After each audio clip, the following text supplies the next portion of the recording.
नाजरीन, क्या आपने कभी ये सोचा है कि वो आम सी काली रेत जो समंदर के किनारे बेकार सी नजर आती है, दरअसल अपने अंदर सोना छुपाए बैठी है? जी हाँ, वही रेत जिसे लोग अपने कदमों तले रौंद देते हैं, एक दिन पूरी दुनिया के लिए हैरत बन सकती है। एक ऐसे शख्स ने, जिसका नाम अब तारीख में दर्ज होने वाला है, इस रेत के अंदर वो राज देख लिया जो सदियों से सबकी नजरों से ओझल था। उसने साबित कर दिया कि कभी कभार दौलत जमीन की गहराइयों में नहीं बल्कि हमारी आंखों के सामने छुपी होती है। ये कहानी सिर्फ रेत से सोना निकालने की नहीं बल्कि एक ख्वाब, एक अज़्म और एक कौम की तकदीर बदलने की है। जिस तरह एक चिंगारी पूरे जंगल को रोशन कर देती है, वैसे ही एक सोच पूरी दुनिया का रुख बदल सकती है।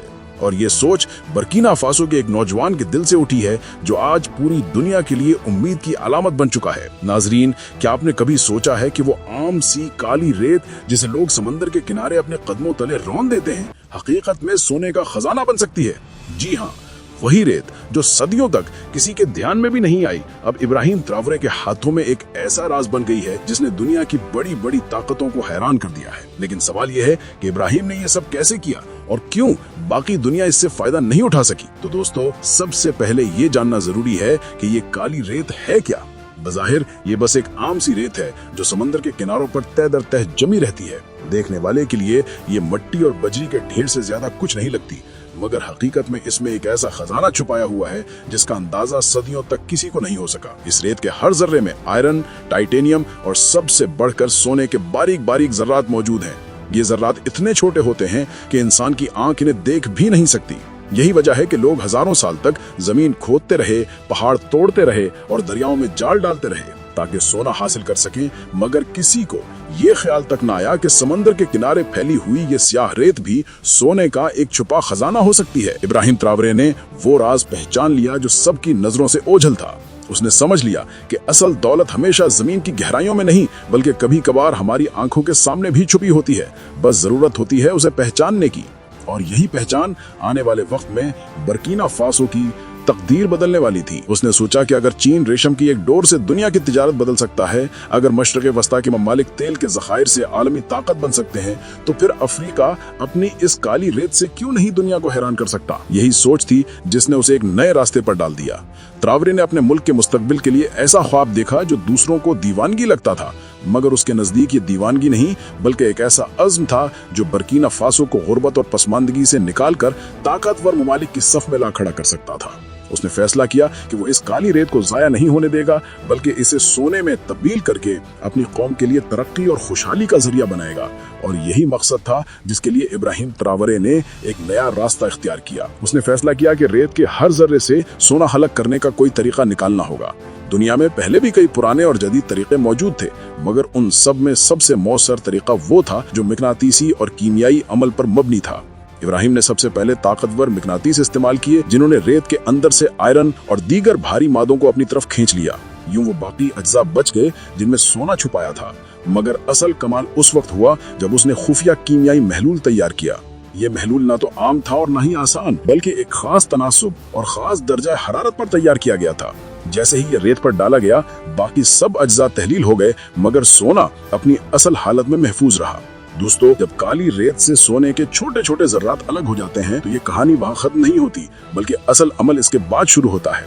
सबसे पहले इस खाम सोने को मजीद साफ किया जाता है ताकि रेत और दूसरी धातें अलग हो जाएं।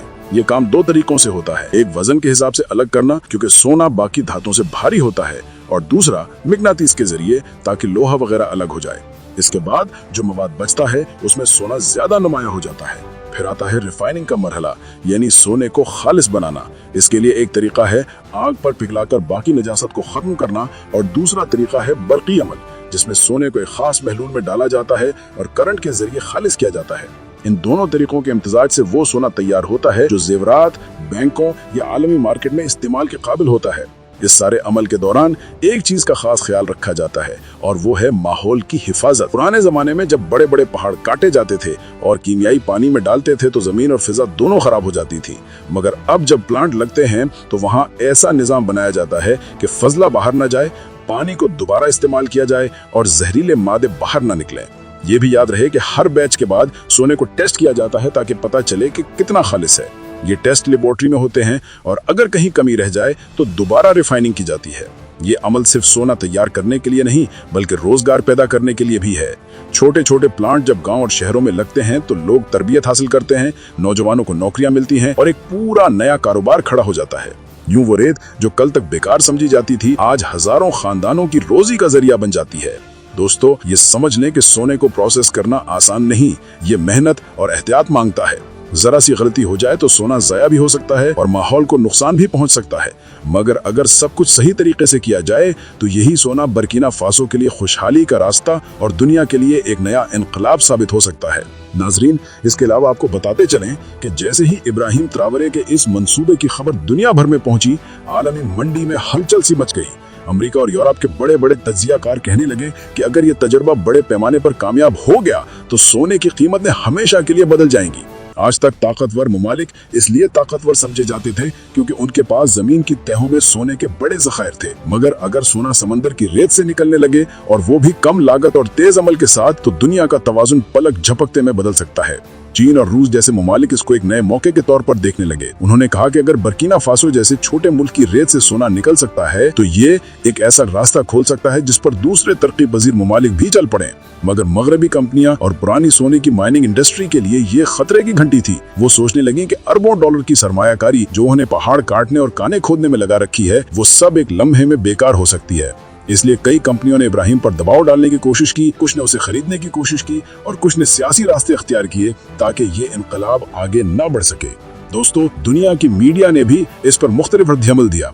कुछ ने इसे एक अजीम कामयाबी कहा और लिखा कि ये दरियाफ्त अफ्रीका को गुलामी और गुर्बत से आजाद कर सकती है, जबकि कुछ ने कहा कि ये खतरनाक तजर्बा है जिसके नताइज माहौल को नुकसान पहुंचा सकते हैं। मगर एक बात पर सबका मुत्तफिक होना था कि अगर ये मंसूबा चल गया तो ये दुनिया की तारीख बदलने वाला होगा। ये सिर्फ बर्किना फासो की कामयाबी नहीं रहेगी बल्कि पूरी दुनिया में मईशत और सियासत के नक्शे को नए सिरे से तरतीब देने वाली होगी। यही वजह है कि आज मगरबी ताकतें भी इस पर नजर रखे हुए हैं और तरक्की पजीर ममालिक भी। कुछ इससे खौफजदा हैं तो कुछ इसे उम्मीद की किरण समझते हैं।